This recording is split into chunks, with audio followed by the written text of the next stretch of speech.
Oi, gente, eu acredito que quando vocês tiverem acesso a esse vídeo, vocês já vão ter tido a videoconferência com os professores sobre o Covid-19, mas a gente resolveu fazer esse material da monitoria para integrar alguns conhecimentos do LMF, do GT e também do LH para vocês terem uma visão mais ampla sobre o Covid, certo? Então, então vamos começar aqui pela epidemiologia, que às vezes a gente pode achar meio chato, mas ela é mais que essencial para traçar o perfil de várias doenças, e a gente está vendo mais que nunca isso, e ela está sendo, assim, uma peça-chave para poder traçar as condutas de saúde relacionadas à contenção do Covid. Então, primeiramente, a gente tem que saber que o nome do vírus é SARS-CoV-2, e ele começou em Wuhan, na China, no mercado de alimentos, no final de 2019. E até 1º de março ele já tinha colonizado 58 países, ou seja, em pouquíssimo tempo ele já passou de um surto para uma pandemia. E esse gráfico que está mostrando, vocês podem ter acesso a ele em tempo real, vou deixar o link depois para vocês olharem, mas essa foto ela foi colhida dia 12 de abril, e vocês já podem observar algumas coisas. O maior número de casos confirmados é nos Estados Unidos, o maior número de mortes é na Itália, mas é importante que para avaliar esses dados vocês tenham uma visão da população daquele local. Então, vocês já devem ter visto por aí que as pessoas idosas maiores que 60 anos, elas estão sendo associadas a um pior prognóstico, ou seja, uma maior mortalidade. Então, na Itália, a população é uma população que tem uma média de idade mais avançada. Então, é bom levar em consideração isso também para relativizar esses valores, certo? E para quem não sabe, esse mercado, que foi onde começou o surto, ele é um mercado de alimentos onde é mais frequentado por pessoas de baixa renda, e ele vende como alimentos alguns animais silvestres, entre eles o morcego. E aí acredita-se que foi daí que começou. Mas lembrando que para passar do morcego para a gente, o vírus sofreu uma mutação. Certo, gente. Falando um pouquinho só sobre o vírus, ele basicamente vai ser composto por uma membrana envelopada lipoproteica, e nessa membrana vai ter a proteína S aderida, ou proteína spike, porque parece uns espinhos. E dentro vai ter o material genético de RNA. E como é que funciona? O vírus, ao entrar no organismo, essa proteína S vai se ligar na célula do hospedeiro, no caso a gente, ao receptor de angiotensina 2. Isso vai permitir com que ele tenha uma entrada autorizada na célula, que, como a gente sabe, é um dos mecanismos de escape do vírus, porque retarda o alarme da resposta imune. Então, como ele entra na célula como convidado, ele, a primeiro momento, pode não provocar uma resposta imunológica. Então, quando ele se liga, ele vai fundir sua membrana lipoproteica com membrana celular e vai inserir seu material genético dentro da célula. Vai passar um período de incubação de 4 a 5 dias, no qual ele vai estar se utilizando da maquinaria celular com seu material genético para produzir novas partículas virais, que depois vão ser liberadas na corrente sanguínea. O principal agravante desse vírus é porque ele é extremamente transmissível em comparação com o MERS, com o SARS e também com os outros vírus, porque ele tem uma capacidade enorme de passar muito tempo nas superfícies inertes. Ele consegue passar até 9 dias numa superfície. Por isso é reforçada a importância de limpar as superfícies com álcool, porque esse tempo pode ser reduzido até 1 hora de permanência. E essa questão da lavagem de mãos também é essencial, porque o sabão ele tem a capacidade de dissolver essa membrana que é lipoproteica, que é mais rica em lipídios, e também repelir essa membrana. Só para a gente saber a importância de todas as informações de prevenção que estão sendo divulgadas. A gente sabe também que a manifestação da doença ela está intrinsecamente associada a como nosso sistema imune reage ao patógeno. Então, existem várias manifestações do COVID, a assintomática, a moderada, né? E também a aguda, que é chamada de severa ou crítica, e ela está muito relacionada a como nosso sistema imune age em relação ao patógeno. É até por isso que estão associando o pior prognóstico a pessoas mais idosas, que são um pouco mais imunocomprometidas, né? Então, aqui vocês podem dar uma olhada melhor, mas é uma relação da doença com o tempo de incubação do vírus, o tempo de aparecimento de sintomas. Isso é muito importante até para traçar uma história clínica. E acredita-se que o período de incubação seja de 4 a 5 dias e o período contagiante seja de 14 dias, mas estão admitindo 14 dias a partir do início dos sintomas para ser mais seguro. Uma coisa que a gente precisa entender muito importante é a diferença de síndrome respiratória grave e síndrome gripal, que são as duas principais manifestações do COVID. Então, a síndrome gripal, ela é essa febre de início súbito, mesmo que referida. Como assim referida? Calafrio, sensação de corpo quente, tudo isso são sintomas de febre, né, que é o que o paciente traz. Outro sintoma importante é a tosse e a dor de garganta, indicando o dano respiratório, né? E pelo menos um dos sintomas seguintes, cefaleia, artralgia ou mialgia, que são os sintomas mais sistêmicos. Então, essa síndrome gripal é caracterizada por isso. Também tem outras manifestações que estão sendo descobertas agora para o COVID. Alguns sintomas digestórios, alguns pacientes com COVID estão tendo sintomas digestórios. Então, essa questão da sintomatologia do COVID ainda é algo idiopático, meio obscuro. Aí não se sabe exatamente todas as manifestações que ele causa. Um aparecimento que está sendo muito comum ultimamente também, como manifestação de COVID, é a anosmia, que acredita-se que seja o dano viral causado nas terminações olfatórias, no teto da cavidade nasal. E outros sintomas também. O único sintoma digestório que é excluído é a questão da anorexia, que é extremamente geral, né? Então, extremamente genérico. Então, se chegar um paciente somente com anorexia, não é tão cogitado o COVID. E falando da síndrome respiratória aguda, ela também é essa febre, mesmo que referida, tosse ou dor de garganta, mas o principal, que é o sinal de alerta e sinal de gravidade do COVID, que é a dispneia ou saturação menor que 95. E também aqueles sinais de estresse respiratório que vocês viram na RH e a gente vai revisar um pouco depois. Lembrando, gente, que essa febre é uma febre baixa. Ela vai ser uma febre de até 37,5 ou até 37,8, como alguns autores falam, certo? Só lembrando aqui os grupos de risco, né? Que são pacientes maiores ou igual a 60 anos, e pacientes jovens com algumas comorbidades que estão apresentados aí, lembrando que está mais relacionado ao descontrole das comorbidades, e também gestantes e puérperas que, por sua vez, já estão na condição de risco. A epidemiologia afirma que o maior número de casos é entre homens de 41 a 58 anos e tosse e febre como sintomas mais prevalentes. Ainda não se sabe determinar exatamente por que é mais prevalente em homens e mulheres ou se é uma coincidência, mas acreditam que seja por conta da modulação do sistema imune, que as mulheres têm um sistema imune mais inflamatório, tanto é que tem mais doença autoimune, e talvez no caso do corona isso seja positivo, mas ainda é algo muito obscuro que não se sabe muito sobre. Vamos falar um pouco dos achados radiológicos, né? Falando primeiro da radiografia de tórax, que não é a principal feita, vocês sabem, né, que é a TC, mas que o principal achado é um infiltrado bilateral sem derrame pleural. Então, o que é um infiltrado? São essas áreas que vocês podem ver de hiperdensidade, elas estão mais brancas. Pense, um parênquima pulmonar, ele é rico em ar, então era para ele estar mais escuro. Então, se eu tenho essas partes mais hiperdensas, é porque tem esse infiltrado bilateral. Falando da TC, que é o principal método de imagem, né? Então, quais são os principais achados da TC? Aqui está por ordem de hierarquia. Portanto, a opacidade de vidro fosco sendo o principal e assim por diante. O que é o principal? Essa opacidade de vidro fosco e esse envolvimento de múltiplos lobos com distribuição periférica e subpleural. Por que subpleural? Porque ele vai estar bem abaixo da pleura, e a pleura fica na periferia do parênquima. Certo. Então, falando dessa opacidade de vidro fosco. Aqui está mais sutil, mas vocês podem perceber que essa sombra mais hiperdensa no parênquima pulmonar. Lembrando que essa aqui é a janela pulmonar da TC, que ela é especial para ver parênquima, certo?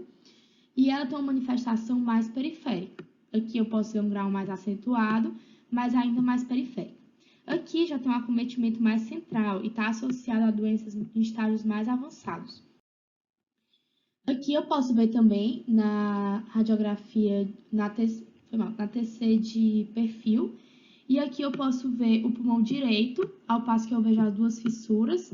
Aqui é mais anterior e aqui é mais posterior, portanto esse lobo é o superior, esse lobo é o médio e esse aqui é o inferior. Aqui, do mesmo jeito, eu vejo o pulmão esquerdo, que tem a fissura oblíqua. Mais anterior tem o lobo superior e mais posterior tem o lobo inferior. E, de novo, eu vejo essa opacidade em vidro fosco.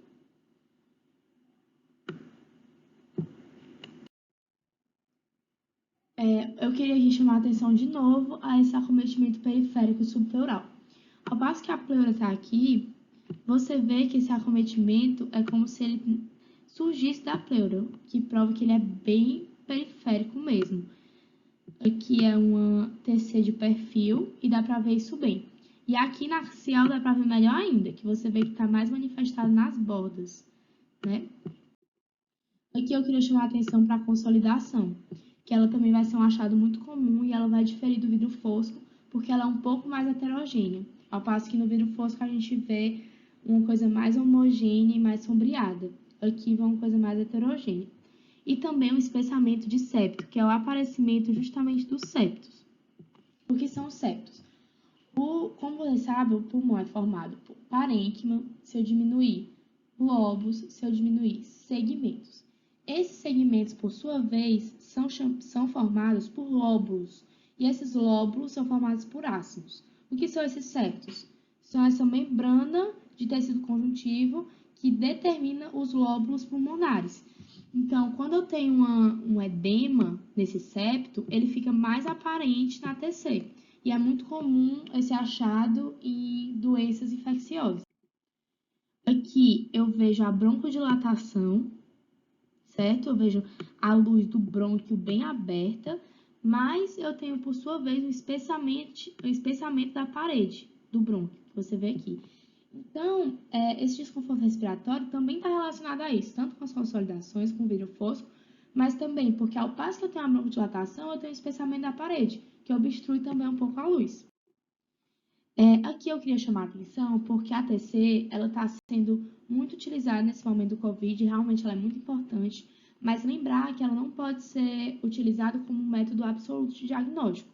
Assim como qualquer outro exame de imagem, ela é um exame complementar. Então, ela vai complementar um caso clínico, exame laboratorial, porque vamos observar que essa TC, ela é bem sugestiva de COVID, né? Eu tenho a opacidade de vidro fosco, eu tenho o espessamento da parede brônquica. Só que quando eu vou observar melhor, esse achado foi de um caso de H1N1, de influenza. E é um dos principais diagnósticos diferenciais de COVID, por isso até que a gente colocou no caso clínico de vocês essa semana, porque ela tem uma clínica muito parecida e um achado radiológico também. Só para a gente poder se atentar a isso. Vamos falar um pouco do histopatológico. Aqui vocês já conhecem, né, o alvéolo normal fisiológico. Ele tem a sua delimitação. E aí, quando você vem aqui para o histopatológico, você vê que perdeu essa delimitação dele. Ela está meio como se tivesse destruído esse parênquima. Então, é justamente isso. Eu vou ter uma lesão alveolar e ela vai ser difusa e bilateral, assim como a gente viu nos exames radiológicos. Então, aqui você pode ver bem que as células elas estão espaçadas e aqui eu tenho um tecido fibrótico, que é o tecido residual da lesão celular. Então, vamos revisar um pouquinho de imuno para dar aquela saudade, aquele gatilho, né, gente? Então, vamos lembrar os principais da inflamação, que vocês já estão mortos e enterrados de saber, né? Que é o calor, a dor, o rubor, o edema e a perda de função. Então, tudo isso vai acontecer no COVID. Então, eu tenho o calor pela liberação de citocinas, a dor pelas prostaglandinas e leucotrienos e assim por diante. Eu queria chamar a atenção de vocês ao edema, certo? Vocês sabem que no estado de inflamação, eu vou ter uma vasodilatação para que chegue mais células inflamatórias naquele local. E eu também vou ter um estado de estase sanguínea, eu vou ter um aumento no volume sanguíneo corrente mas num fluxo mais lento, para essas células poderem chegar. Com isso, eu vou ter um extravasamento de proteínas de dentro para fora do vaso e também de líquido. E isso vai causar um edema intersticial, um edema para fora, para o leque, né, para o líquido intersticial. E esse edema, ele ganha o nome de exudato. Por que exudato? Porque ele, além de líquido, ele contém proteínas. E é exatamente isso que vai acontecer no parênquima pulmonar. Eu vou ter um exudato em todo esse parênquima, que vocês podem observar bem aqui, que é essa questão edema, que até o que vocês vão até ver o espessamento do septo pode ser até causado por esse edema, por esse exudato. E vocês sabem que a inflamação, ela pode cursar em situações ideais com uma recuperação total do parênquima, ou ela pode ser uma lesão que curse com tecido fibroso no local, em vez do tecido original. E é exatamente isso que é observado nos poucos histopatológicos que foram feitos, até por segurança, para não disseminar mais o vírus. Então, aqui você vê tecido fibrótico, certo? Todo esse exudado de tecido fibrótico. Outros achados que eu vejo também é a descamação de pneumócitos. Vocês sabem que os pneumócitos normalmente ficam aqui, né? Na periferia, bem compondo a parede alveolar. E aqui você vê que quase não tem. Você pode procurar o núcleo, tem poucos. Então, eu vou ter a descamação das pneumócitos e eu também vou ter pneumócitos tipo 2 atípicos. Eles vão estar maiores, mais vesiculosos. E isso é muito prejudicial. Como a gente sabe, os pneumócitos tipo 2, eles são muito importantes para produzir surfactante. E eu também vou ter um infiltrado linfocitário, ou seja, linfócitos no local. Outros achados também, mas bem menos importantes do que no pulmão, vai ser no fígado e no coração.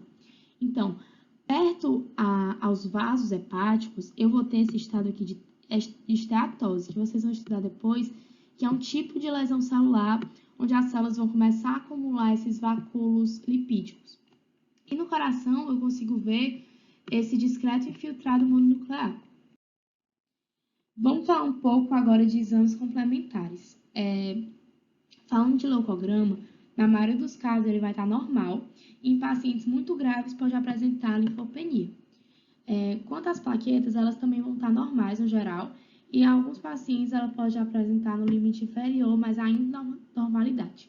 Com isso, você vê que os achados mesmo a nível de leucograma, plaqueta e hemograma, eles não são tão significativos. E para isso eu tenho outros, e para isso não, né?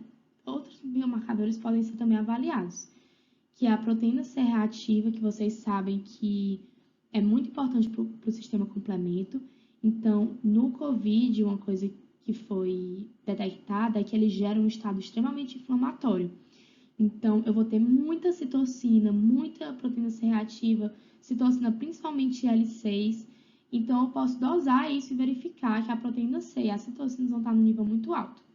As enzimas hepáticas, elas também vão estar elevadas. A TGO e a TGP são duas enzimas hepáticas que elas se elevam num estado de dano hepático. Então, em pacientes mais avançados, eles podem apresentar essa elevação de enzimas hepáticas. Quanto à função renal, ela permanece inalterada e ela é mensurada por meio da creatinina. Só lembrando, gente, que o exame diagnóstico, né, do COVID, ele é dado por meio do PCR, que é diferente da proteína C reativa. PCR é cadeia de polimerase. Então, eu vou fazer o quê? Vou pegar o material genético viral e vou replicar para tentar ver se ele está presente ou não na célula, certo? E outro exame que eu posso fazer também é a dosagem de IgG e de IgM para COVID. Então, são esses dois exames que eu posso fazer e que eles têm seu tempo determinado para serem feitos. Ao passo que eu só tenho IgG e IgM a partir de um determinado momento da infecção. E eu posso ter já uma infecção, digamos assim, curada, que eu não tenho mais DNA viral detectável. Falando um pouco de exame físico, né, puxando para LH, falando de inspeção dinâmica, o que é que eu posso ter? Eu vou ter um ritmo taquipneico, certo? Que eu vou ter um desconforto respiratório, vou tentar aumentar a frequência respiratória como forma compensatória. E eu também vou apresentar sinais de desconforto respiratório, que você já sabe. Tiragem intercostal, que é quando eu consigo ver bem aparente os músculos intercostais, né, que ficam entre as costelas. O batimento de asa de nariz, que você consegue observar. Usa a musculatura acessória, os músculos escalenos, esternocleidomastoide. E a expansibilidade normal ou diminuída. Por quê? Por conta das consolidações. Se eu tiver um paciente grave que tem consolidação, aquilo pode atrapalhar a expansibilidade. E esses sinais, principalmente de batimento de asa de nariz, uso da musculatura acessória, eles são muito importantes para ver nas crianças que apresentam síndrome respiratória grave pelo COVID. Na palpação, eu vou ter o frame tóraco vocal aumentado, porque se eu tiver consolidações, eu tenho um objeto que vai estar passando som e ele consegue transmitir o som bem melhor do que o ar. Então, com aquele exame, com a palma da mão, em todo o pré-córdio, falando 33, 33, 33 e também nas costas, eu vou ver que vai estar aumentado. Na percussão, eu posso ver uma massa 6 ou uma submassa 6, também por resultado da consolidação. E na ausculta, eu posso ter um âmbito vesicular diminuído e posso ter extratores finos. Por que que tudo eu estou falando pode ser? Porque não necessariamente os casos que estão aparecendo de Covid, vocês veem que eles são extremamente diversos. Então, as manifestações também são diversas. Então, não necessariamente eu vou ter uma consolidação. Se eu tiver uma síndrome gripal, provavelmente eu não vou ter comprometimento de parênquima pulmonar. Então, não necessariamente eu vou ter essas manifestações. E esses achados, eles são achados que as pessoas já observam pneumonias, que também acontece, que também pode ocorrer consolidação e acabam trazendo para cá. Então, não é uma coisa absoluta, é tudo parte de um todo que deve ser avaliado. Certo? Gente, só lembrando, né? Muito obrigada por terem assistido o vídeo, espero que vocês tenham gostado. Se vocês quiserem dar alguma sugestão, podem falar com a gente. E lembrar de ressaltar, né, a importância desse distanciamento social e tudo isso que vocês já sabem, mas principalmente de sempre se manterem informados, porque hoje nós estamos aqui no backstage, nos preparando, mas no futuro poderemos ser nós que estaremos na linha de frente, lidando diretamente com tudo isso. Então, vocês podem também tirar dúvidas com a gente, nós vamos estar extremamente disponíveis para vocês e os professores também, certo? Só lembrando, gente, que tudo do Covid ainda é muito novo e é importante que a gente sempre se mantenha atualizado e que tem várias manifestações ainda que estão sendo descobertas e coisas que estão sendo pesquisadas. Mas, até agora, o que se fala sobre ele tem um resumo, né, muito simples aqui nesse vídeo para vocês. Espero muito que vocês tenham gostado. Beijos!